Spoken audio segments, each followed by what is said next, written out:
қымбатты көрермен, баршаңызға сәлем. Бүгінгі біздің подкастымыздың қонағы кәсіпкер, елде жоқ KZ, Алқуат KZ брендтерінің негізін қалаушы Ахметжан Зайыт мырза. Ахметжан мырза, студияға қош келдіңіз. Қош көрдік. Көңіл күйіңіз қалай? Шүкір Аллаға, жақсы барлығы. Қуаныштымыз сізді бүгін көргенімізге. Жалпы енді бүгін подкастымызды бастамас бұрын өзіңіз туралы кішкене ақпарат біле кетсек, қай жақтан боласыз, қай жақта туып өстіңіз? Есім Ахметжан, оңтүстік Қазақстан облысы, қазір Түркістан облысының Мақтаарал ауданы Жайлаукөл деген ауылда туып өстім. Әке-шешем әлі ауылда тұрады. Сол қазір ауылымызда 20 ғана үй бар. Өзім бастауыш сыныпта сол ауылда оқып, одан кейін мына бізге ең жақын деген Жетісай қаласында, сол жақта атамның қолында мектеп оқып бітірдім. Одан кейін қалаға, осы Алматы қаласына оқуға түстік. Содан бері қазір Алматыда жұмыс істеп отырмыз. Жаңа сіздің брендтеріңізді атап өттім. Жалпы осы кәсіп саласына сіз қалай келдіңіз, барлығы қалай басталған еді, соны айтып берсеңіз? Кәсіп саласына ең алғаш негізі жоғары оқу орнына түскен кезде, университетке түскен кезде, шындығында Инстаграмның жылтырағанына қарап, тек қана кәсіпкерлер ғана көп ақша табады, жақсы өмір сүреді деген қарап қызығып, бір кәсіпкерлікке ұмтылыс пайда болды да, ең алғаш рет. Солай мынау екінші курс оқып жүрген кезде алғаш рет әкемнің жаңа салып жүрген, киім ал деп салып жүрген ақшасына бір Украинаның бір аты әлі есімде, Максим Дудка деген кісінің курсын сатып алған. Ол кезде қанша теңге еді? Ол сол $100 көлемінде курсын сатып алып, соны оқып, ноутбукпен бірақ ештеңе шықпаған, шынымды айтсам. Ол сату туралы ма, товар сату ма, қандай курс еді? Ол кезде мысалы Яндекс дейді, бізде Google дейді, сол жерге реклама беріп, сол партнерский программамен ақша табасыз да, бір товарларға реклама жасап бересіз.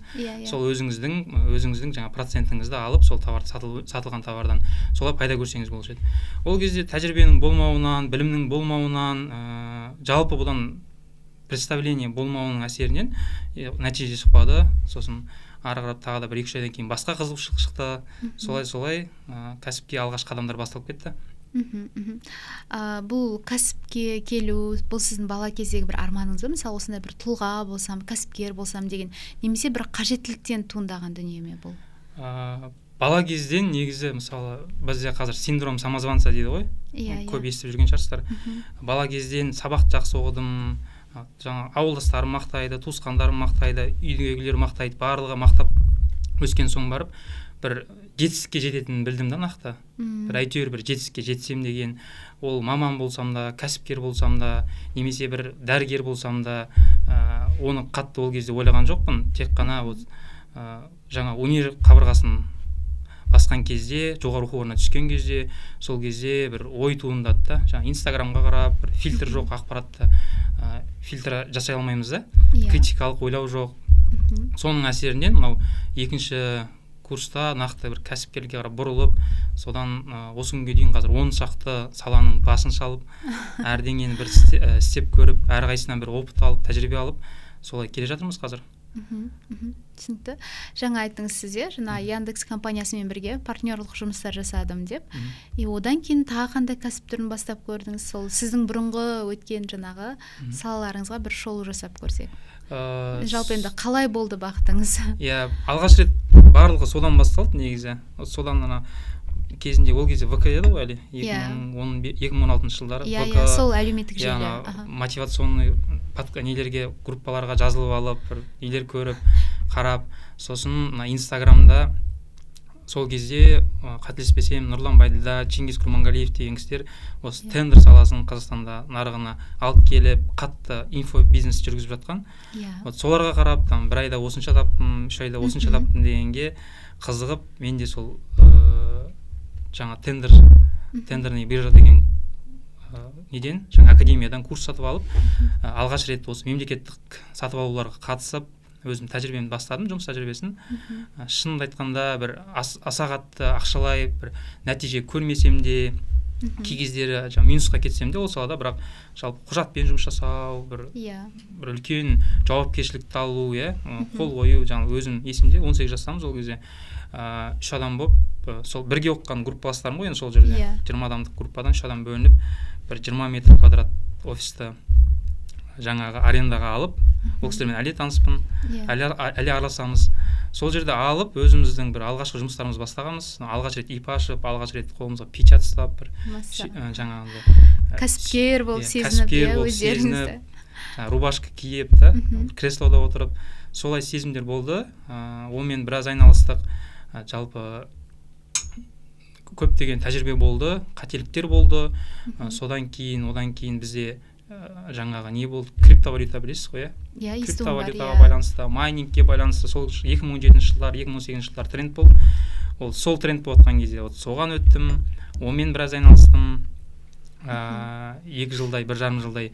Одан кейін мынау фастфуд саласында бізде қалай айтады, құймақ дейді ғой, блинчики с начинками. Сол бір орыстардың теремок деген сетін көріп 300-ге жуық бүкіл әлемнен ашып салған. Тек қана үлкен блины да, сол блиныға әртүрлі начинкалар қойып, банан қосып, нутелла қосып деген секілді. Сол ұнады өзіме. Ол нарыққа өтетін секілді сезімде болдым. Солай Атакенттен достарымызбен жаңа фастфудқа байланысты киоск аштық, оны жүргіздік. Жаңа ақша табамыз деп бір бизнес ақша саламыз да, қойып қоямыз да, өзінен өзі жүре береді деген оймен салон красоты ашып қойдық. Қыздарға ма, ер балаларға ма? Барлығына. Жалпы шаштараз дейді ғой. Барлығы бар ішінде. Соны істедік. Содан кейін ол бизнестердің барлығы банкрот болып, жүрмей, бір өзің кішкене депрессияға түсесің. Бірақ бастың барлығы пустой ғой. Аса бір қатты білім жоқ, тәжірибе жоқ. Көп нәрсені басын ғана шаласың да. Содан кейін басқа бір зат тренд болып жатқанын көріп, содан бір жаңағы тез байып кетемін деген чувствомен, сезіммен, соған секіріп, сосын сөйтіп жүргенде өзі карантин болып 4-ші курс. Біз оқу бітіретін жылы карантин болып, ауылға кетіп, содан кейін ауылда 1,5 жылдан кейін қайта келдім ғой. Жаңа немен, серпіліспен, жаңа деммен. Қазір сіздің елде жоқ кезет деген онлайн платформаңыз ашылды, сауда жасайтын. Инстаграм парақшасына кіріп шықтым. Өте керемет екен, мен туысқандарым жазылыпты ол жерге. Бірнеше заттар бар екен. Жалпы осы бизнес қалай ашылды? Соған тоқтала кетсеңіз. Елде жоқ дүкенінің басталғанына осы 2023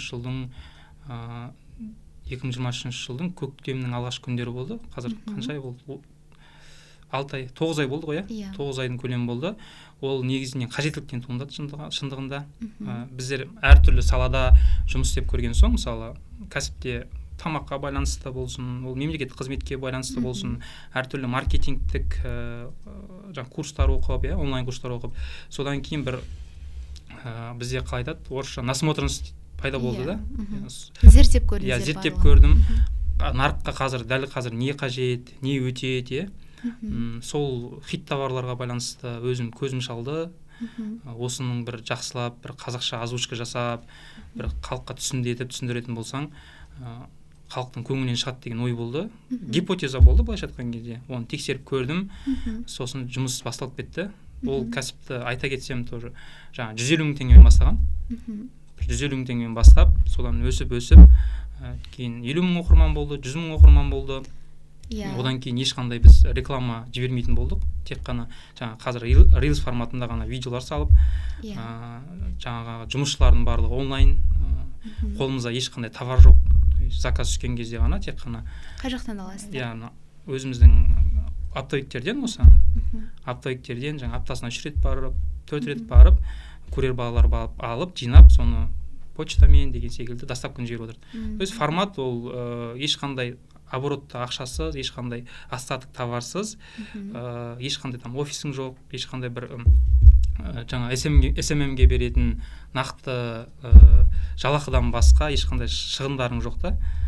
Сондай форматта ашылған дүкен. Ол әзірге шейін жұмыс істеп тұр. Өзінің системасы қойылған. Қалай жүруде? Бүгін жақсы ма, жалпы табыс жағынан болсын, жетістік жағынан болсын, қалай өркендеп жатыр осы бизнесіңіз? Ол кәсіпте мен өзім бір 5 айдың көлемінде болдым. Ішіне кіріп, барлық жүйесін қойып, өзімнің басымдағы бүкіл нәрсені сол жаққа орнатып, одан кейін маған ұсыныс түсті. Жаңа инвестордан ұсыныс түсті да. Осындай жобаға байланысты, жаңа жобаға байланысты сол жобамен кірісіп кеттім да, оны сол өзімнің інілеріме тапсырып, солар қазір жүргізіп жатыр. өзім қазір Әлқуат деген брендпен кәсіп жүргізудемін. Керемет, қуаныштымыз. Жалпы онлайн сауда жүйесіне біздің елімізде сенім қандай, жалпы халықтың, тұтынушылардың? Жалпы сіздерге тапсырыс береді, тапсырыс бергенде олар жаңағыдай сенімді түрде күтіп отырады ғой, мысалға тапсырыстарын. Енді оны онлайн сауданың барлығын сенімдікті арттыруға бізде Каспий KZ үлкен септігін тигізіп жатыр. Бірақ әлі де біздің ол жастардың арасында емес, үлкен кісілер бар ғой, 40-тан асқан, 50-ден асқан кісілердің арасында әлі де бір сондай жаңағы алаяқ деп ойлайтын, бұрынғы жаңа 10 жыл алдын, 15 жыл алдын болған там киви кошелекке ақша салып сонымен жоқ болып кететін болды, жағдайлар болған ғой көп. Сондай жағдайлар әлі есіне түседі, мені осындай мен алдап кеткен, мені лақтырып кеткен деп. Солай сұрайды, сендер 3.000 теңге жіберіп жатса да, 5.000 теңге жіберіп жатса да, мысалы бізде елде жоқта енді чектер азғантай сумма товарлар, арзан товарлар ғой көбісі. Сондай сумма жіберіп жатса да үлкен уайымдап, хабарласып, қалай. Бірақ оның бәрін түсіндіреді менеджерлер, жұмыс жасайды. Адаммен, кез келген адаммен мәмілеге келсең болады, түсіндіріп.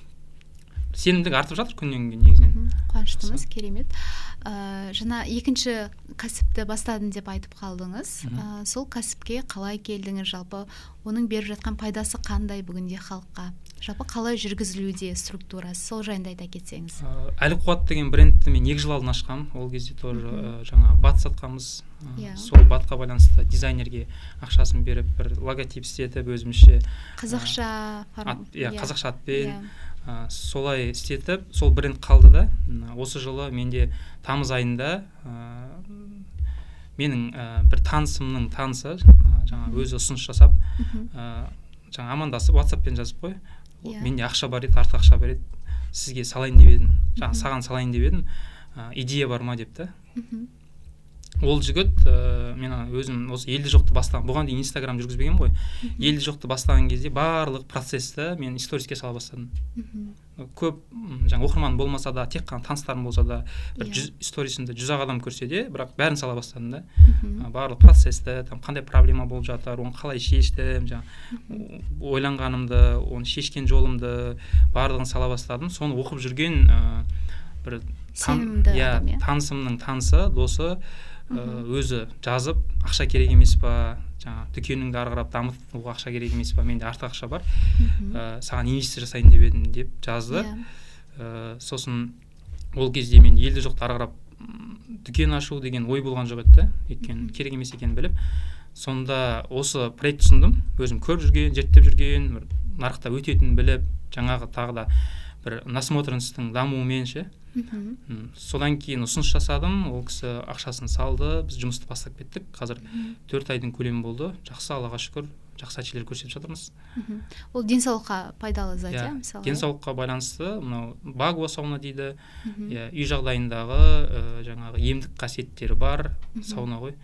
Адамның басы шығып тұрады, денелері ғана сол сухой пардың ішінде қызып, суын шығарып, аяқ-қолдың ақсауына, белдің ауырғанына деген секілді көп септігін тигізетін бір керемет зат негізі. Керемет зат, қуаныштымыз.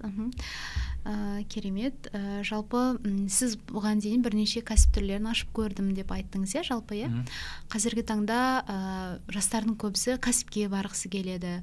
Көп адамдар өзінің мықты тұстарын білмей жатады көп ретте. Таныстарымның айтуы бойынша қазіргі таңда кәсіптегілерге мысалға жақсы маман жетіспейді дейді. Жалпы осы үрдіс қайдан пайда болды деп ойлайсыз? Жалпы барлық жастар кәсіпке бет бұрғысы келеді, кәсіпкер болғысы келеді.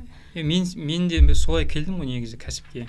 Кәсіпте ғана көп ақша бар, кәсіпте ғана 3 айдың ішінде, 6 айдың ішінде, 1 жылдың ішінде тез байып кету деген бір тренд қалыптасты да. Қазір жастардың арасында болсын да, тіпті үлкендердің өзі бір стресске, депрессияға кіріп кетіп жатқан себептерінің бірі осыларды көреді. Жаңа мысалы 30 жаста жақсы жұмыс жасап жатқан, мемлекеттік қызметкер болуы мүмкін, жақсы маман болуы мүмкін, мұғалім болуы мүмкін, бірақ 20 жастағы бір жас баланың көлік алып, шетел саяхаттап, немесе әкесіне көлік сыйлап жатқанын көрген кезде, ол да өзінің бір мәнсіз нәрсемен айналысып жатқан сияқты сезім. Мен не істеп жүрмін деген сияқты. Мен не істеп жүрмін, мен не жеттім, мына 20 жастағы бала осындай жетістік істеп жатыр деген секілді. Соның барлығы бір Инстаграмдағы жылтыраққа қызығушылықпен көп адамдар жаңа тек қана жақсы жағын салады. Мен өзім осыдан 9 ай алдым, 8 ай алдым, осы сәуір айының 1 күні бір кісіден консультация алдым кәсіп бойынша, ақылдасып, бір өзім құрметтейтін кісіден. Сонда айтады да, менде де бар да, ол қатты бір басқалармен салыстырып кету, бір басқалардан өзімнен жоғары жастарды көрсем, бір мысалы жаңағы жатқан жерімнен қайтадан тұрамын да, маған бір мотивация береді, бір жағынан бір жаман ойлар, жаңа өзім құнсыздандыру деген секілді. Сол кезде айтқан кезде бір сіз 20 адамды ғана көріп жатсыз дейді да, 1000 адамның ішінен. Шынымен де солай ғой. Біз Инстаграмда бір қарап көрген кезде бір керемет барлығы бір жетістікке жетіп жатыр, барлығы бір айтқан кезде успешный успех деген барлығы успешный успех секілді көрінеді, бірақ олай емес. Ол жерде тек қана 20 адамды көруіміз мүмкін, 30 адамды көруіміз мүмкін да. Ар жағында 970 адам, ол өзіңіз секілді қарапайым, өзіңізден де бір салыстырмалы түрде сіз жеткен нәрсеге жетпеуі мүмкін, әртүрлі қарыздармен жүрген адам болуы мүмкін, немесе там азарт ойындарына кіріп кеткен кісілер мүмкін өзің жаста. Сонда тек қана біз жаңағы 2%, 3% адаммен ғана салыстыра беру, ол дұрыс емес деп айтты. Ол менде болсын, мен типтес, адамдардың типтері болады ғой, активаторлар болады. Қандай типтер болады, соны айтып кетсеңіз? Сіз біраз бұл жерде біліміңіз бар сияқты. Ол енді мен бір 2 жылдай зерттеп жүрмін ол саланы. Айтатын болсақ қазір біраз әңгіме болады, 2 сағаттық барлығын айтатын болсақ. Галлап деген тест бар, оны американдық институт 1935 жылдан бері келе жатқан, Дон Клифтон деген кісі ашқан. Ол адамның бойында әртүрлі қабілеттер бар. Әртүрлі, әр адамның өзінің бір мықты тұсы бар, өзінің бір әлсіз тұсы бар деген бір теория дейміз ба, жалпы позитивный психология дейді ғой. Мысалы бізде психологтардың барлығы тек қана бір мына адам не үшін ауру, мына үшін не үшін там жаңағы жынды болып кетті, не үшін депрессия кіріп кетіп жатыр, не үшін адам выгорание түсіп кетеді деген сияқты көп осындай негативный нәрселерді зерттейді да. Ол кісі алғаш болып осы позитивный психология, то есть адамдардың қабілеттері қандай түрлі, неше түрлі қабілеттері бар. Біреу там мықты активатор болуы мүмкін, тез жұмыс істеп кетуі мүмкін. Біреу мықты жетістікке жеткіш, жаңа бір мақсат қойды ма, соны істеп бітпегенше тыным таппайтын болуы мүмкін. Біреу мықты аналитик болуы мүмкін, біреу мықты там жаңа командовать ете алатынның өзі бір талант қой. Басқарушы, басқарушы. Сондай бір 34 түрлі талантты істеп, қазір 80 жылдан аса уақыт болды. 35 миллион адам тапсырған ол тестті, 160 мемлекетте. 34 түрлі талант қазір сұрыпталып, соның ішінде соңғы осы версиясы 2012 жыл шықты да. Адамның бойындағы қабілеттерін 34-ке бөліп тастап, мысалы сіздің осындай қабілетіңіз бар, сіздің осындай қабілетіңіз бар, жаңа иерархия бойынша ғой, топ 10 қабілет, топ 20 қабілет деген секілді. Сондай бір психологияны ойлап тапқан адам, ол жердің енді жаңағы философиясын айтатын болсақ, әркім бір өзінің мықты қабілеті бар. Әр адам өзі индивид, әр адам бір жеке дара, сол мықты тұсын көңілге, мықты тұсын фокус қойып, өзін сол мықты тұсын дамытқан кезде адам жаңа жететін жеріне, мәресіне дейді ғой, бізде точка А, точка Б дейді ғой. Сол точка Б-сына тезірек жетеді, оңайырақ жетеді, бақыттырақ болады деген, осы жолдың өзінде бақыттырақ болады деген бір философияны ойлап тапқан кісі. Керемет. Жалпы біз ішімізде бір алтын жатады, бір гауһар тас жатады делік ішімізде. Біз соны біліп, бағалап, сол тұстарымызды пайдалансақ, біз міндетті түрде жетістікке жетеміз. Яғни о баста Құдайдан берілген бізге бір қадір, қасиет, қабілет деп танып білсек болғаны. Солай ғой, жалпы? Дәл солай. Әр адамның өзінің бір басқаларға ұқсамайтын, басқалардан ерекшеленетін, тіпті ол мен қолымнан ештеңе келмейді деген адамның өзі бір өте бір мықты, басқаларға ұқсамайтын бір сурет жақсы салуы мүмкін ол кісі, немесе бір басқалармен жақсы сөйлесе алуы мүмкін, коммуникация ол кісі жоғарыда жаңа таланттардың ішінде. Немесе жаңа Галлапта O деген талант бар, ол жаңа харизма дейді бізде. Сол харизмасы жоғары, ол жақсы сат алуы мүмкін соның арқасында, харизмамен жаңа коммуникация қосылған кезде. Немесе ол аналитик болуы мүмкін, жақсы финансшы болуы мүмкін деген секілді. Бұл өте өзіңді тануға, өзіңнің мықты қабілеттеріңді анықтауға бір өте жақсы керемет инструмент. Сол Алланың беріп қойған саған жаңа осыны тапта, жаңа бір көмкеріп қойған айтып отырсыз ғой, сіздің көмкеріп қойған бір гауһар тас, соны тапта, соны қолдансаң өмірің, мен сен өмірің жеңіл болады. сен бақытты боласың, и сен жаңағы жетістік деп адамдардың айтып жүрген нәрселеріне тезірек жетесің деген бір ой бар да. Сіздің бойыңызда мысалға сіз өзіңізді қалай анықтадыңыз? Сізде қандай қасиеттер басым екен мысалға? Мен сол көп өзім кәсіпте жүріп, көп сүрініп, көп депрессия, стресске кіріп, көп қарыз болып, жаңағы сенімділік төмен деңгейге түсіп өзімде, сонда мен қолымнан ештеңе келмейді, мен бір одан да бір жаңағы біреудің қол астына кіре салайын деген кездер де болды да.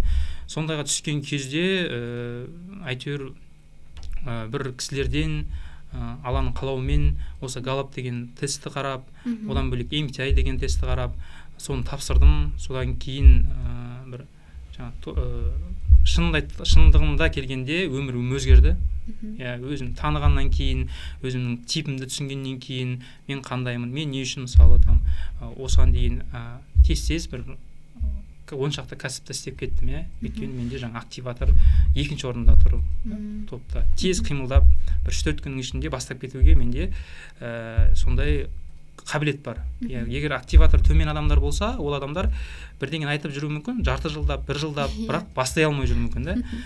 Сондай көп нәрселер бар. Мысалы, активатор жоғары менде болды, фокус деген нәрсе жоғары болды. Бірдеңеге кәдімгі қойып, фокус қойып. Әлсіз тұстарымда болды, мысалы, не үшін жаңағы қиындататынын түсіндім көп нәрсені. Strategic thinking деген бар ол жерде. 34-тің ішінде 32-ші орында мысалы. Не үшін адамдарды іші бауырына түсіп, түсіне алмайтынында жаңа эмпатия жоқтығын түсіндім, өйткені эмпатия 33-ші орында екен деген секілді көп нәрсені бір басқаша ойланасың, өзіңді түсінгенге және қасыңдағыларды, басқа адамдарды да түсінгенге өте керемет инструмент. Жалпы адам осындай тест арқылы өзінің бойындағы кәсіпкер екенін қалай білуге? Жалпы сіздің ойыңызша кәсіпкер деген кім ол? Қандай қасиеттер болу керек? Ол көшбасшы болу керек пе, немесе тез ұйымдастырушы болу керек пе? Қандай болу керек сіздің ойыңызша? Кәсіпкер болып енді бір не жоқ, адамда шектеу жоқ. Жаңа Галлап тапсырдың, сізге тек қана кәсіпкер боласың, сен бола алмайсың деген шектеу жоқ ол жерде. Әр талантты қолданып кәсіпкер де болуға болады. Бір адаммен жақсы қарым-қатынас орнатып арқылы да кәсіпкер болуға болады. Немесе жаңағы өз Галлапта блоктар бар, жаңа влияние, исполнение, стратегическое мышление, немесе построение отношений деген секілді. Кез келген блогың жоғары болса да, әртүрлі сенде талант болса да, сол талантпен кәсіпкер болуға болатынына сенем. Бірақ ол адам кәсіпкерлікті қиын жолмен қиналып істеуі мүмкін да. Сол қайдан шыққан психология? Мысалы бір қиындатып, жаңағы мынандай жағдай болды, менің өмірімде мынанша қарыз болды деп адамдар бір рилзді қосып қалсаңыз, қазіргі таңда айтып отырады, көбісі жаңағы Инстаграмда. Не үшін деп ойлайсыз сол нәрсе, мысалы қиындатып барып жету жетістікке? Жоқ, оны негізі немесе жаңағы әр нәрсе бір қиындықпен келеді деген шынында да бір өмірде түсінік бар ма? Жоқ, оны негізінде алғашында салмайды ғой, байқасаңыз. Басында өзінде дәл қазір қарыз отқан кезде менде дәл қазір қарыз бар деп прогресс кезінде салады. 100 адамнан бір адам сола сала алатын шығар. Ал көбіне ол қарызын жауып, жағдайын жасап, уже барлығын істеп болған соң барып бір курс сататын кезде, немесе бір өзінің менторлығын ұсынатын кезде менде осындай қарыз болған, сол қарызды жабу арқылы мен осындай жаңағы өзімді мықты ете түстім. Соның арқасында осындай инструменттермен ол қарызды жаптым деп бір прогресс ретінде қолданады. Содан бір жаңағы біз басымызда көп искажение пайда болады да. То есть жетістікке жету үшін ол обязательно міндетті түрде қарыз болу керек, міндетті түрде бір қиындықтардан өту керек. Басымызға сондай информацияларды, ақпараттарды құйып аламыз. Жаңағы бізде қалай айтсам болады, убеждение дейді, сондай сенімділік пайда болады. Менде де оны сондай болды. Мен де қиындаттым, мен де көп нәрсе тек қана қиындықпен, қарызбен, жаңа өзімді әр бір неден кейін, болмай қалған жұмыстан кейін, болмай қалған кәсіптен кейін өзім солай жұбататын едім. Мысалы, осындай бір 20 рет қателессең нормально, жақсы, 30 рет қателессең әрқайсысын сабақ алып отырсам болды деп ше. Бірақ ол қателеспеуге де болады. Негізі ең керемет нәрсе сол өзіңді біліп, өзің мықты тұсыңды біліп, жаңағы саған дәл қазір жаңа бостан алдыңғы сұрағыңызды толықтырып жіберейін. Мысалы, кәсіпкер кез келген адам болады деп жатырмын, иә. Бірақ ол кісіге кәсіпкерлік қиын түсуі мүмкін да. Ол ұзақ жүруі мүмкін. Бір жақсы табыс табу үшін бір 10 жыл жүруі мүмкін, 15 жыл жүруі мүмкін. Өйткені оның бір таланттары оған қалай айтсам көмектесудің орнына кей кездері бір кедергі жасауы мүмкін. Оның ерік жігерімен сонда бір жетпесем қоймайтын деп сондай кісілер болмаса, көбісі жарты жолдан жаңа тастап кетіп жатады. 1 жылда, 2 жылда ол кісілердің өзі. Ал ол кісілерге ең жақсысы өзін танып алған соң, өзінің мықты тұсын түсініп алған соң барып, неге маман болмасқа, неге бір жақсы менеджер болмасқа, неге бір жақсы дәрігер болмасқа, немесе жақсы финансист болмасқа. Көп бізде мамандықтар бар. Қазір мысалы 30 жастағы бір кәсіпкерді алайық та. Осыдан бір 5 жыл алдын, 6 жыл алдын, немесе бір 25 жастағы жігітті алайық. Мен өзім 24-тен мысалы. 25 жастағы жігіт универге түскеннен бастап бір Инстаграмның жылтырағына қызығып, кәсіпкер боламын деп кәсіпкер болып кетті. Сонымен ананы көріп, мынаны көріп, сүрініп, қателік жасап, өйткені басында ешқандай білім жоқ. Былайша айтқанда басы пустой да. Ешқандай тәжірибе жоқ. Көп қателіктердің арқасында ол сабақ алып бір 10 жыл жүру мүмкін солай бір жақсы бір нәтиже көрсетіп бастау үшін да. Ал 18 жастағы бір жігіт бар, ол өзін танып алды да, өзін біліп алды да, сосын өзінің неге қабілеттері бар екенін білді. Мысалы, оның бір оған келетін топ 10 мамандық, топ 5 мамандық, немесе топ 5 сфера дейді ғой, сала. Сол салаларға қарап өзіне бір қызығатын, өзі бір рахаттанып жұмыс істейтін бір салаға, мысалы там студент болып жүріп, бізде көп қой қазір. Тегін жұмыс істеуге болады, стажировкада жүруге болады. Солай тәжірибе жинап, 21 жасында оқу бітірген кезінде ол уже сұраныстағы бір мықты маман болуы мүмкін. Өйткені ол өзінің қолынан келетін жаңағы ісі бар емес па? Өзінің қолынан мысалы аналитикал жоғары болса, ол жақсы аналитикал мен фокус жақсы болса, жақсы финансист болады, Ол жақсы финансист болғаны, финансистке оның ебі келгені үшін ол жұмысын сүйіп істейді, оңай істейді да. Басқаларға қарағанда. Папасы, мамасы сен финансист бол, ақша көп табасың деп жібергенге қарағанда, ол жерде ол сферада көп ақша табады. Көп ақша тапқаннан бөлек, жаңағы тез дамиды, тез жетістікке жетеді, и өзі күнделікті бір рахаттанып, бір бақытты өмір сүреді. Өйткені сіз жаңағы қолыңыздан келетін, жеңіл келетін істе бір рахаттанып істейсіз ғой. Ал қиын келетін, бір істегіңіз келмейтін нәрселерді сіз бақытсыз сезінесіз, өзіңіз тез бітіргіңіз келеді, бір қашып кеткіңіз келеді. Негативный баста бір ой пайда болады. Солай. Соның септігінен, соның салдарынан көбі жаңа кәсіпкерлікке секіріп кетіп жатқан сол ғой. Негізі бір кәсіпкерден де бөлек көп маман, жаңа 25 жастағы бір уже бір директор болуы мүмкін, атқарушы директор, 7 жылда. Мүмкін ғой, мүмкін. Ондайлар көріп жүрміз. Мен де көп танимын ондай жігіттерді. Немесе 25 жастағы бір жаңа мен айтқан жігіт. 10 саланы, 5 саланы істеп көріп, бірақ әлі бір жаңа нақты жеткен несі жоқ та, жаңа жетістігі жоқ, дамыған, ол егер өзін түсінсе жақсы. Әр істеген қателігінен сабақ алса жақсы. Біреулер сабақ алмайды, оны қайталап істей береді. Соның артында бір депрессияға түсіп, неге менде жоқ, басқалар кінәлап, содан кейін депрессивный қоғам пайда болады. Қоғам пайда болып жатқанда сол мемлекетке ренжігіш, әкімге ренжігіш, неге әке-шешесіне ренжігіш, неге әке-шешем бай болмады, анау сияқты баласына майша әперіп жатыр ғой, маған әперіп жатқан жоқ деген секілді. Немесе мемлекет неге бізге ақша бермейді, ай сайын Дубайдағы сияқты счетымызға ақша түсіп тұрмайды деген сияқты. Соның бәрі осы өзіне сенімділігі төмен түсіп кеткен кезде адам ең төмен деңгей болады ғой. Ойында бір күдіктер пайда болып, әбден өзінің сенімділігін жоғалтып, мен қолымнан дым келмейді. Мен тек қана бір қара жұмыс істеуі мүмкін, былайша айтқан кезде қара жұмыс істеуі мүмкін, базарда деген сияқты, немесе бір қазір таксовать етуі мүмкін, немесе там глобада істеуі мүмкін деген сияқты. Осындай бір деңгейге түскен кезде басқаларды жамандағыш, басқалардан көргіш, сондай депрессивный ой пайда болады ол кісіде. Керемет. Жақсы жауап бердіңіз. Жалпы көп жастардың арасында жеңіл ақша табу деген тренд бар. Инфокәсіпте де мысалға тез, мысалы, мынанша миллион запуск жасадым деп олар үнемі көрсетіп жатады өздерінің тапқан суммаларын. Сіз қалай ойлайсыз, ол адамның психологиясына қалай әсер етеді қазіргі таңда, жастардың психологиясына? Өзі біздің адамның өзі құбылысы жаңағы жеңіл, тез барлығын тез алғысы келеді ғой, жеңіл алғысы келеді. Бір нәпсі соны қалап тұрады, тез байып кеткенді, тез жетістікке жеткенді. Мен 3 айдың ішінде көлік алғанын қалайды мысалы деген секілді.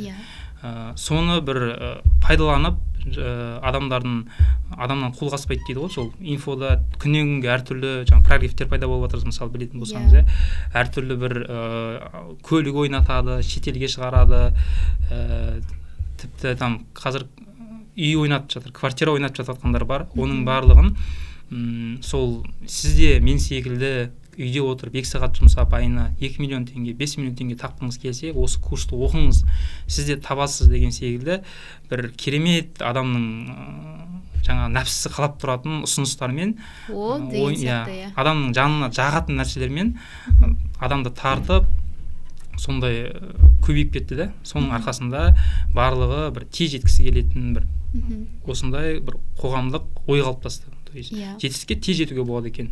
Тез жетуге де болады. Бірақ ол тез жетіп жатқандары артындағы жұмысының көбінесе көріне бермейді да, артындағы неше жылдық жұмысы, немесе оның бір қабілеті болуы мүмкін, оған бір аса бір сондай дарын болуы мүмкін. Сол дарындармен жұмыс істеп, қабілеттермен жаңа тағы да галопқа келеді барлығы. Сонымен жұмыс жасап, соны дұрыс пайдаланып, ол бір жарты жылдың ішінде, 1 жылдың ішінде бір кәсіпте жақсы жетістікке жетуі мүмкін, әртүрлі салада жақсы жетістікке жетуі мүмкін, спортта деген секілді. Жоқ, спортта бірақ тез жете алмайсыз ау, оны қанша қолдансаңыз. Спортта, жаңа бір кісінің тоже несін көрген едім, видеосын. Кәсіпкер де спортшы сияқты дейді да. Оларда дисциплина болады, оларда үнемі бір жетістікке жету үшін үнемі дайындықта жүреді олар. Деген сияқты. Сіздің сөзіңіздің жаны бар. Спортта да ол адам бірден жетістікке жетпейді. Қанша жыл ол жаңағы залда үнемі тұрақты түрде жаттығу жасайды. Бұлшықеттерін жаттықтырады, ойын жаттықтырады, миын жаттықтырады деген сияқты. Сондықтан қарағанда бұл кәсіпкерлік деген сала ол өте бір қатты оңай сала емес сияқты. Екінің біріне келе бермейтін, екінің бірінің жаңағы қолынан іс пайда болып кететін, ондай бір жаңағы магия ешқандай сала емес. Оп-оңай емес, кәсіпкерлік өзінің қиындығы бар, өзінің бір мәселе, проблемалары бар, бірақ менде өзіміз қазір жаңағы соңғы бір жылдықта бір күшті сезім пайда болып, бір проблеманың өзін бір жақсы қабылдап, өйткені оны шешкен сайын біз дамимыз да, өсеміз. Мысалы бізде бір 3 ай барлығы стабильно, бір қалыпты болып қалса, уже дұрыс емес та бірдеңе ше. Өсіп жатқан жоқ, түсіп жатқан жоқ. Бір қалыпты болып қалса, бізге бір проблема келді, сол проблеманың бір қалыпты болып қалған кезде біз дамымаймыз ғой. Біз уже зона комфортқа кіріп аламыз, ақша түсіп тұр, жұмысым жүріп тұр деген секілді. Ал проблема келген кезде, сол проблеманы шешкен кезде біз былай келатқан жолымызда жаңа былай сәл түсуіміз мүмкін, қайттан былай көтерілеміз, сол проблеманы шешу арқылы. 1,5-2x болуы мүмкін, 2x болуы мүмкін деген секілді. Солай дамып, тоқтамай үздіксіз даму екен ғой негізі. Мен бұрында мысалы шындығында келгенде былай ойлайтын едім, кәсіп ашам, 5 жылдың ішінде тез байымды, машинамды алам, үйімді алам, әкеме машинасын әперем, сонымен ақша түсіп тұрады, бір 10 миллион теңге деген секілді. Сонымен бір өмір сүрем, шетелде жүрем, бір былай айтқан кезде рахат өмір сүрем деген ой болды да. Бірақ ол нәрсеге тіпті жеткеннің өзінде байқасаңыздар қазір бір 2 айдың өзінде бір өмірі мәнсіз болып кеткен деген көп кәсіпкерлер бар, ары қарап қоғамдық іспен айналысып кетіп жатқан адам бір осындай үздіксіз процестің кезінде сол кезде бақытты болады екен да негізі. Әр процестің өзі, әр проблеманы шешкен, проблеманы шешіп, оның нәтижесін көргені оған бақыт сыйлайды екен да. Біз оны дұрыс түсінбейміз ғой. Біз оны тек ақшамен ғана өлшейміз. Сосын көп материалист болып кеттік қой біз қазір, жастар білмеймін, үлкендерді білмедім енді. Менің көзімше өзім сияқты жастардың арасында бір көбі материалист болып кетті да. Бір жетістікті, байлықты тек қана біз ақшамен өлшейміз қазір. Ақшамен, көлікпен, үймен деген секілді. Мен қазір ақшам жоқ, значит мен бай емеспін. Менде бір нәрсе дұрыс емес деген ой пайда болады. Менде бірдеңе дұрыс емес, мен дамып жатқан жоқпын, мен өсіп жатқан жоқпын деген ой. Ақшам болса өсем, ақшам жоқ болса өспеймін деген секілді. Тіпті де олай емес негізі. Бір 5 жыл адам бір өзінің тәжірибе жинауы мүмкін, әртүрлі салада қателіктер жіберіп, сол қателіктерді сабақ алып барып, кейін жаңағы нәрсе бар ғой, жаңағы сол қателіктер, тәжірибелердің барлығы жиналып осындай үлкен болады да, сосын сол уже сені жаңа бай қылатын, эффективті жаңағы қаржы түрінде, ақша түрінде бір нәтижесі да. Осылардың бәрінен сен дұрыс түйін қылсаң, дұрыс әрекеттер істесең, сен кейін ақшалай түрде бір нәтиже аласың деген секілді. Бір жемісі болады деген секілді. Жемісі болады деген секілді. Кәсіпкерлер үнемі дамып отырады, ізденіп отырады, білім алу жолында болады. Жалпы өзіңіз білімді қайдан аласыз? Қандай кітаптар оқисыз өзіңіз? Кәсіпте негізі мен мысалы Галлапымды қарасам, бір кітапқа не үшін бұрын ойлайтын тоже. Өзімді бір зорлап кітап оқытатын едім да. Неге? Өйткені мен жетістікке жеткім келеді ғой. Мен байығым келеді, мен мықты кәсіпкер болғым келеді. Мықты кәсіпкерлердің бәрі кітап оқиды. Значит, мен де кітап оқу керекпін деген. Өзімді қинап оқу, өзімді бір күнделікті бір сағат оқу керекпін деген секілді неге қойып жаңағы жарты сағат, бір сағат дисциплина қойып оқитын едім. Ал қазір мен өзімді түсінген соң барып, ол менде бір жаңа ақпарат алуға, осындай кітап оқуға деген аса бір құлшыныстың жоқтығын түсінген соң барып, мен оны бір мәселе келген кезде, проблема келген кезде, немесе бір стратегиялық ойлану керек кезінде соған байланысты ақпараттар оқимын. Тек қана кітап түрінде емес, ол видео түрінде, подкаст түрінде, әртүрлі форматта, немесе біреуден бір разборға барамын деген секілді. Сол кезде мен ананың нәтижесін жақсы аламын да, оқыған нәрсемнің. Жаңада айтып өттік, кәсіпкерлер үнемі дамып отырады, ізденіп отырады деп. Сіздің тұрақты тәлімгеріңіз бар ма бүгінде жалпы? Жаңа тәлімгерге барамын, барып сұрақтарым жауабын іздестіремін деп айтып қалдыңыз. Қандай тәлімгерлермен жұмыс жасайсыз? Көп тәлімгер болған жоқ бұған дейін. Тәлімгермен нақты жұмыс істеу керектігін түсініп, бір мақсатты түрде тәлімгерге барып жатқаныма бір 1,5 жылдың көлемі болған шығар. Тағы бір сұрақ қоя кетейін. Сіз мысалға ойыңыздағы сұрақтың жауабын таппай кетесіз, сол кезде сіз тәлімгерге барасыз, мысалға осы жерде қағыс етіп айта кетсеңіз, мысалға бұл да бір жақсы қасиет қой.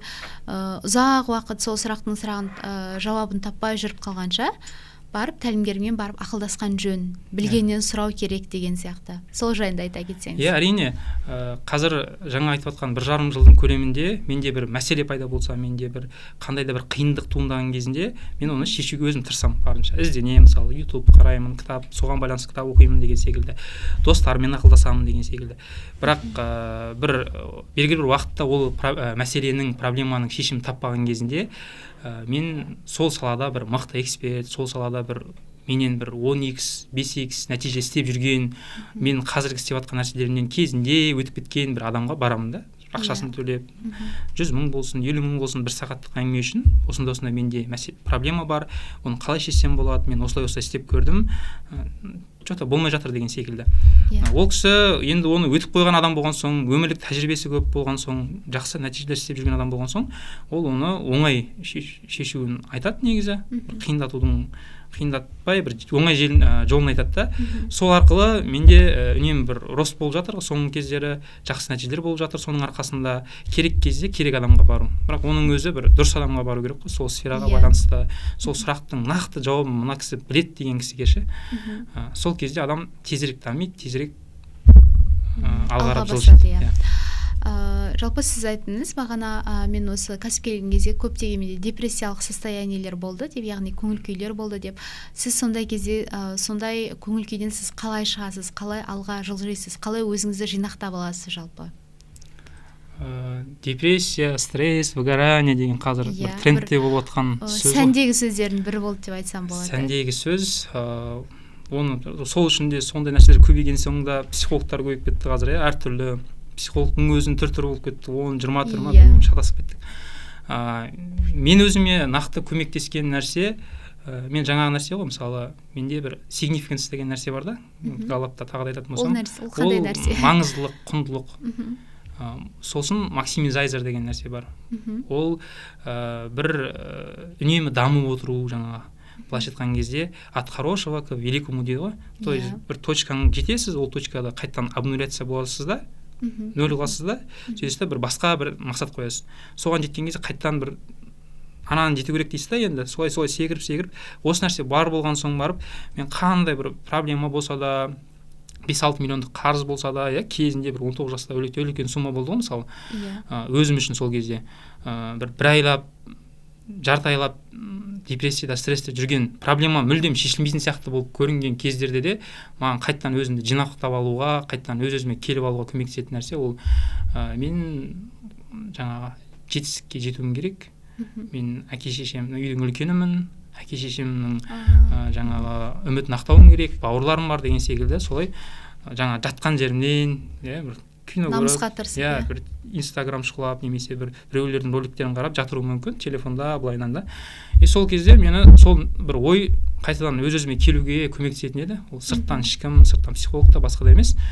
Қайтадан жоқ, мен араған жету керекпін, мен жұмыс істеу керекпін көбірек. Значит, мен қазір жаңа дұрыс істемедім, енді басқаша әрекет істеп көремін деген сияқты нәрсе қайтадан тұрғызатын еді да. Соңғы кездері осының бәрінен өтіп қазір бір иммунитет пайда болды. Қазір оған түсе қою да бір қиын да. Жаңа стресс, мәселеге былай тіке қарай аласыз, қазір. Бір выгорание, депрессия деген нәрсе. Күлкілі көрінетін шығар. Күлкілі болуы мүмкін. Бір 2-3 күндік бір кішігірім бір көңіл күй болмаған кезде бір өзің бір иммунитетің төмендеген, даже денсаулықтың өзіне әсер етеді оғанша. Сондай жағдайда ғана бір кішігірім түсуі мүмкін, бірақ оны түсінемін, себебін түсініп аламын сразу. Бірден сосын оны қалай шешу керек екенінде бір өзі техникалары бар, мысалы, осыдан оқып білгендеріміз бар, ақылдасқан кісілеріміз бар деген секілді. Содан кейін тезірек шығуға менде қазір сондай бір жаңа болмауға иммунитет пайда болды да, и тезірек шығуға осындай тәжірибе жинап алдым, тезірек шығуға байланысты. Жалпы кәсіпті енді бастап жатқан адамдарға сіз қандай кеңес берер едіңіз өзіңіз? Жаңа тез байып кетемін деген ойдан аулақ болу керек қой жалпы, адамдар. Тез байып кетемін, тез жетістікке жетемін дегенде бір жақсы, оны мүлдем бір шегеріп тастауға да болмайды. Бірақ тек қана содан айтып жатқан нәрсем, мен айтқым жалпы келген нәрсе, ол біз тек қана жеткен кезде ғана бақытты болмаймыз ғой. Проблема сода да. Бір нәрсе бәрібірде адамға жетіспей тұрады. Мысалы, сіз 20 миллиондық көлік алдыңыз, 20 миллиондық көлік алған соң сіз бір танысыңызды көресіз, 40 миллиондық көлікпен жүрген, соны алғыңыз келеді. Осылай 40 миллионды алған соң 100 миллиондық көлік, 100 миллиондықтан кейін білмеймін 120 миллиондық, 150 миллиондық, 200 миллиондық деген сияқты. Ол осындай да, сіздің оборотыңыз елу миллион болса, сіз 500 миллион істеп жүрген адам көресіз. Осылай секіре бересіз. Соның арқасында бір өмір бақи бір жаңағы бітпейтін гонка, жарыс, соған жетемін деп мына жолдан бір ләззат ала алмайсыз да, бақыт сезіне алмайсыз өзіңізді. Мен оны осы жақында түсіндім. Шындығында былай қарайтын болсам, қазір бір историямен айтып беретін болсам, осыдан бір ай алдын түсінген шығармын бұл нәрсені, бір сезінген болды. Мысалы, бізге бұған дейін қанша адам айтып жүр? Ол жаңа байлық деген ақша емес, байлық деген денсаулық, әке шешең, байлық деген достарың деп қанша адам. Ауаны жұтқанның өзі байлық деп. Қанша адам, қанша кәсіпкер болсын, қанша адам жаңағы саясатта жүрген адам болсын, қандай бір ұлы тұлғалардың өзі айтып жүр да, көп айтады, жалпы. Бірақ оны біз сезіне алмаймыз, түсіне алмаймыз. Сондай ғой дейміз да, бірақ шынымен жүрекпен сезіну ол бөлек екен. Маған осындай бір сезім келді жақында. Қалай екен сезінген? Біз мысалы достарымызбен осыдан бір ай алдын қажылыққа барып қайттық, кіші қажылыққа. Сол кезде өзіміздің қажылығымызды аяқтап, Медина қаласынан Мекке қаласынан Мединаға жол жүресіз автобуспен да, 5-6 сағаттық жол. Сол кешке таман қараңғыда автобуста келе жатыр, ыстық автобус, кондер істемей қалды ма. Сол кезде бәрі ұйықтап жатыр, мен ұйықтай алмадым да. Сосын бір жаңағындай бір сезім келді, осындай жүрекке. Шүкірлік сезім келді. Неге мен жаңағындай тек қана жеткен кезде ғана бақытты сезінем деген ой туып жатыр менде. Неге мен қазір бақытты емеспін, неге мен қазір бай емеспін деген секілді. Солай қарасам бір әке шешем бар, бауырларым бар, достарым бар, жақсы бір сырласа алатын, бір кәсібім бар, бір үлкен обороттар жасамаса да 7-8 адамға бір жұмыс беріп жатқан, 7-8 адамға бір жалақы беріп жатқан, ризығын беріп жатқан, Алланың берген ризығын біз арқылы келіп жатыр да, мысалы. Соған бір шүкіршілік сезім пайда болды да. Мен оказывается қазір бай екенмін ғой деген ше. Менде барлығы бар екен. Менде бар екен ғой, маған не керек басқа? Мен жарайды бір анандай бір Илон Маск болмай қойын, мен Джек Ма болмай қойын, бірақ мен осы қазір істеп жатқан нәрсемнен рахат алып, бір өзімді бір күшті сезініп, біз достарымызбен мысалы жиі бас қосып кешке таман тамақтанып бір әңгіме сұхбат құрамыз ғой. Соның өзі бір бақыт екен да, жанның байлығы. Иә.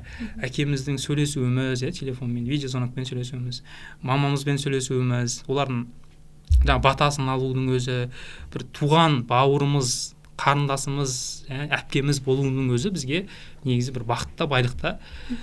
Бірақ оның бәрін біз сама-собой ауа сияқты сезінеміз ғой негізі. Иә, болу керек нәрсе. Болу керек сияқты сезінеміз. Тек қана жоғалтқан кезде, болмайған кезде ғана жылап, мысалы ше, ой деп қадірін білмеппін ғой деп, көп қой сондай, әкемнің қадірін білмедім, анамның қадірін білмедім деген сияқты. Сондай нәрселер болып жатады. Мен оған осыған бір ай алдын келді, ол өте керемет, барлығына бір сондай Алла берсін сезімше. Осындай сезімді, сезінуді. Ол байлық деген дәл қазіргі сіздің, тіпті сіз қарыз болыңыз, 5 миллион, 10 миллион деп. Тіпті сіз жаңағындай бір стресс, депрессияда жұмысыңыз жүрмей қалсын. Бірақ сіз қазір байсыз, аяқ қолыңыз сау, көзіңіз көреді, құлағыңыз естиді, аузыңыз сөйлей алады, өзіңіз аяғыңызбен жүре аласыз. Әкеңіз бар, шешеңіз бар болса, кез келген проблема шешіледі да. Бірақ соның өзі бір күшті байлық, шүкіршілігің артып, өз-өзіңмен бір күшті сезімде, бір эйфория дейді ғой. Бір сондай сезімде жүрудің өзі күнделікті болады бір ойларда. Кішігірім. Бірақ жалпылай түрде адам шүкір Аллаға мен бақыттымын, мен баймын ғой деп жүргеннің өзінде бір күшті сезім екен негізі. Керемет. Ахметжан мырза, сіз жаңағы кәсіби тұрғыда өсуіңізді талқыладық. Енді сіз рухани тұрғыда қалай дамисыз? Ол біздің жаңа рухымызға қажетті азықтар бар ғой, күнделікті алатын. Жалпы өзіңізді рухани бай адамын деп есептейсіз ба? Рухани бай адам емеспін, мүлдем. Менде көп нәрсені енді үйреніп, енді қарап, ақылдасып, достарымызбен, жаңа кітаптардан оқып, әртүрлі YouTube подкасттардан, форматтардан көп қазір ақпарат көп қой қазір алуға ше. Бірақ сол ақпаратты бір фильтр жасайтын сүзгек болса бізде күшті да. Рухани жағынан ол да бір тәжірибемен келіп жатыр да. Бір қиындық болған кезде, мысалы, сол қиындықты шешкен кезде жаңағындай дұрыс бізге көрсеткен жол бар ғой. Алланың көрсеткен жолымен жүрген кезінде сол мәселен проблемам шешіліп, немесе мен жаңағындай дұрыс емес деп жатқан кезінде қандай да бір маған бір сигналдар келуі, қандай да бір жаңағы признак дейді ғой. Признактардың болуын сезе алу, түсіне алудың өзіне бір фильтр керек, сүзгек керек, бір базовый жаңағы түрде білім керек та, ақыл керек. Сол нәрселер болған соң барып, қазір жайлап дамып жатырмыз, бірақ ол туралы көбірек айтатын, ол туралы жаңағындай ашып беріп айтып бере алатын менде ондай білім жоқ. Жалпы осы 2023 жыл сізде несімен есте қалды? Өміріңізде болсын, кәсібіңізде болсын. 2023 жыл осы жақында блокнот көріп қалдым да, осыдан 2 апта алдын ба, 2022 жылдың жазында жазған екенбіз. Бір неге барғанбыз, жаңа разборға барғанбыз. Өміріңдегі дәл қазіргі бір 20 проблема деп жазған екенбіз да, сол жерде. Бәрі жазған ғой енді, 40 шақты адам. Сол бір 20 проблеманың бір 17-сі ғой деймін, қателеспесем. Сондай шешілген екен. Мысалы мен тіпті жаңа ол жерге жазып қойған, бір өзім сияқты ойланатын, бір вайбта жүрген достарым болмауы деп жазып қойған ғой, ана проблемаға да. Соның өзі бір шешілуі, басқа да бір отбасы проблемалар, кәсіптегі проблемалар деген сияқты, солардың бәрі шешіліп, бір шүкір деп бір күшті бір сезімде, өз-өзіме риза болып, бір жаңа дұрыс бағытта келе жатқаныма бір сондай сезім болып жүрді қазір соңғы кездері. Керемет. Сіздің ең үлкен арманыңыз қандай жалпы? Іске асырсам деген сияқты, кәсіпте, өмірде жалпы осы қоғамға беретін сіздің қандай арман мақсаттарыңыз бар? Ол туралы енді бізде қазір Марғұлан ағамыз көп айтып жүр ғой. Миссия табу керек, сен өзің бір қоғамға беретін, өзің бір өмірлік мақсатыңды табу керексің деп. Көп сол туралы ашып жүр, кітаптарында да жазып жатыр. Біз де соны ойланып жүрміз, қарап жүрміз, зерттеп жүрміз.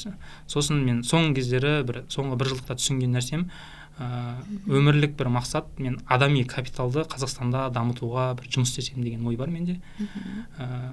Белгілі бір уақыттан кейін өзін әрдеңенің бір уақытымен сол салада білім жинап, сол салада бір кәсіптік жағынан кіріп та осыған бір Қазақстанның адами капиталын бір жаңа деңгейге шығарсам, бір өзім сияқты мына ауылдан шыққан жаңағы мына мамандықта ақша көп деп, мына мамандық грантқа түсіп кетесің деп оқуға түсіп атқан, оны бітіріп алып глобус істеп таксовать етіп, немесе тағы да бір қара жұмысты, немесе ауылға барып қайтадан барып поле егіп, өз-өзіне сенімділігі төмен болып, өкпелеп бәріне сөйтіп жүретін бір жастарға өзінің мықты тұстарын анықтауға көмектесіп, өзіне сенімділігін арттырып, сол сенімділігімен мықты тұстарының арқасында алға қарап жүріп дамып, бір жақсы жұмыс, жақсы кәсіптің бір бағытын тауып, күннен күнге дамып, өзін бақытты сезініп сол арқылы, Қазақстанның дамуына үлес қосуда, сол арқылы.